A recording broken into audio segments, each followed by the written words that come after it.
Welcome to Nova Society. In today's video, we're going to cover how billionaires legally hide their money. What do smart billionaires use to bulletproof protect their assets? If you have property, bank accounts, yachts, jets, whatever it is that you have, if you want to protect it 100% from any lawsuits, divorce, whatever comes your way to take half of your money or potentially all of your money. This video was inspired by a discussion we had on our private community on the best countries and best structures for bulletproof asset protection. We had an amazing discussion, hundreds of comments on the private community. If you want to join it, check it out in the description below. Now, this is not law advice. This is not tax advice. This is nothing advice. This is from my personal experience, from my personal research, from working with 100-millionaire clients, billionaire clients. What do they do to protect their assets 100% against anything that can happen? The first place that I recommend you look at are the Cook Islands. The Cook Islands is a country that politically belongs to New Zealand. New Zealand is number 3 in the anti-corruption index, meaning that if you set up an entity in the Cook Islands, specifically a trust in the Cook Islands, and that trust holds your assets, that trust then has a company underneath, a Cook Islands LLC. That LLC and that trust, as long as you hold property within that trust, won't be taken away from you. It won't be taken away from you from the New Zealand government. It won't be taken away from you from anybody that wants to sue you. That company, the Cook Islands LLC, can then have a bank account in Switzerland. We use banks in Switzerland that are not exposed to the US, that are not involved in some money laundering scheme or don't have a shady past. And then you can store your wealth in that bank and potentially receive a small annual return to at least beat inflation. You have the trust in the Cook Islands, which then holds all of your assets. It could be property in the United States, property all over the world. It could be jets, yachts, and obviously bank accounts. The bank account in Switzerland, You don't own anything on paper, but your company does, and your company's listed under that trust. And you have the first right to collect. You have the first right to collect on that money.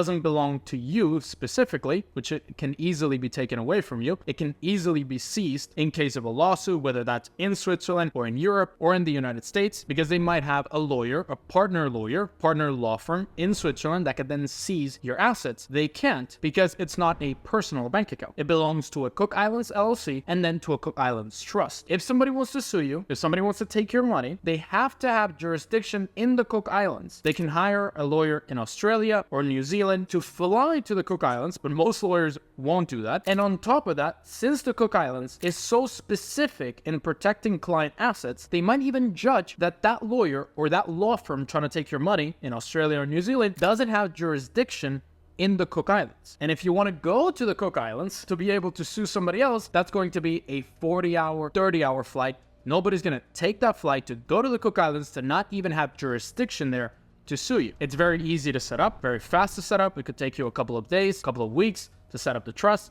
the LLC, the bank account. It's also pretty straightforward. They've made recent improvements. Everything can be done digitally. And if you pick a good lawyer, that can be done very smoothly. The Cook Islands is the absolute best trust jurisdiction. And that is where 100 millionaires, billionaires keep their assets in order to absolutely protect them. Now, if you don't want to go with the Cook Islands setup, or maybe the price tag of $50,000, $100,000 to set this up is a bit too much, you can also set it up in Nevis. I'm a citizen of St. Kitts and Nevis, Nevis being one of the islands. A Nevis trust works very similarly to a Cook Islands trust. That Nevis trust then can have a Nevis LLC. A lot of people in the US or in Canada own property through their Nevis LLC, and then you can add the aspect of the Nevis trust on top of that. Nevis is a lot easier to get into. It's a lot easier to find a lawyer that has jurisdiction in Nevis. It's a lot easier to fly to Nevis in case a lawyer or a person wants to sue you or a company wants to sue you. They can fly to Nevis easily from the United States or the UK instead of going all the way to Cook Islands, but it's a lot cheaper. So if you have less assets to protect, or if you don't want that 1000% bulletproof protection, you just want some sort of protection, then setting up a Nevis works really well. Now, it's important to say that the process to set up a Nevis trust, Nevis LLC, all this process can take multiple months, can be a lot of hassle,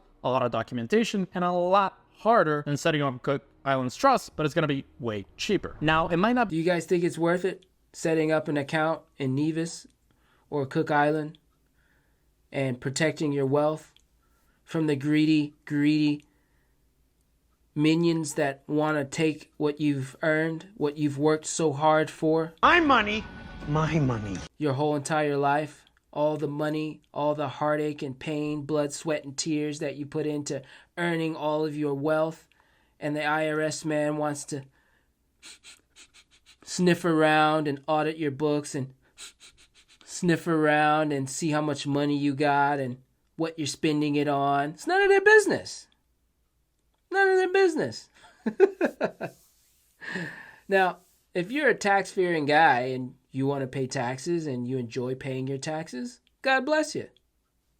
This video isn't for you.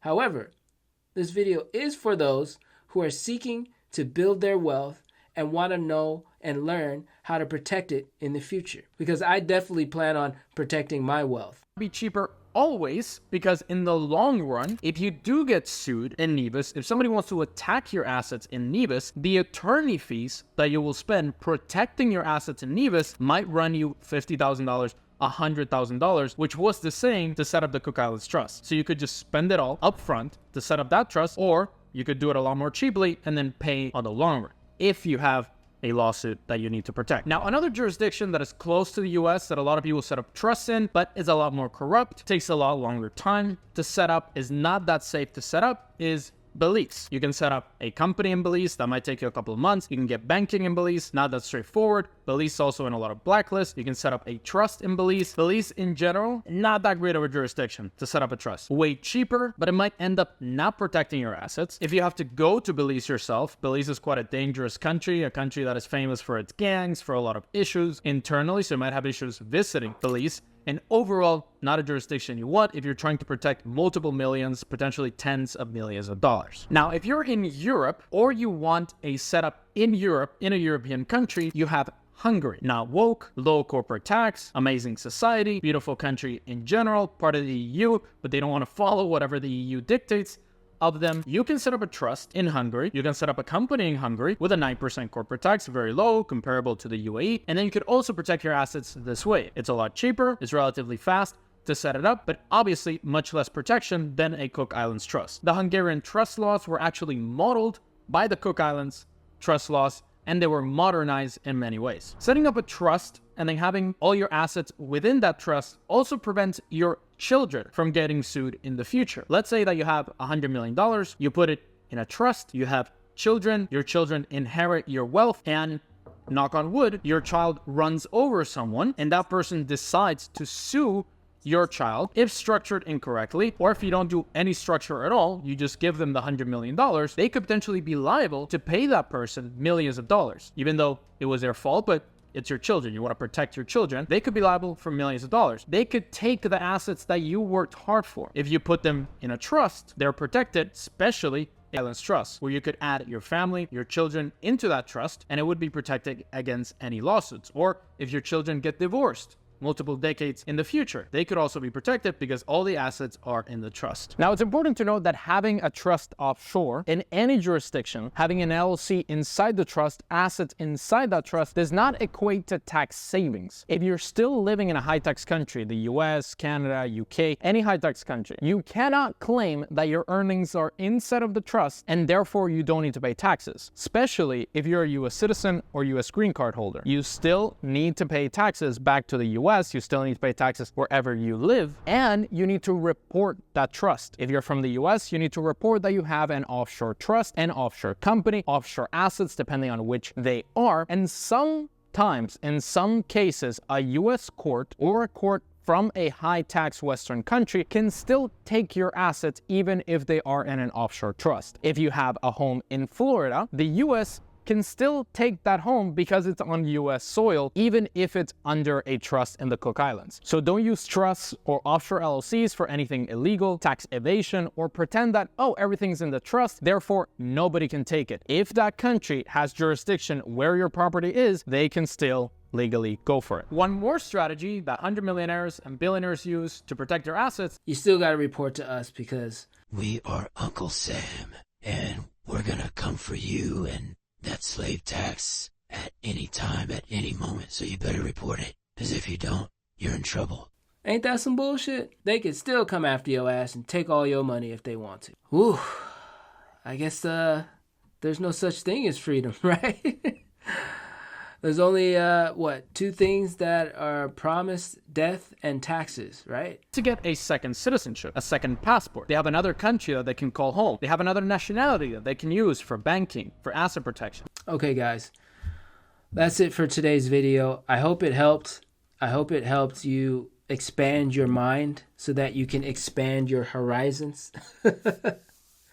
If you are a wealthy person and you're just now coming into money, maybe this helped you in some way.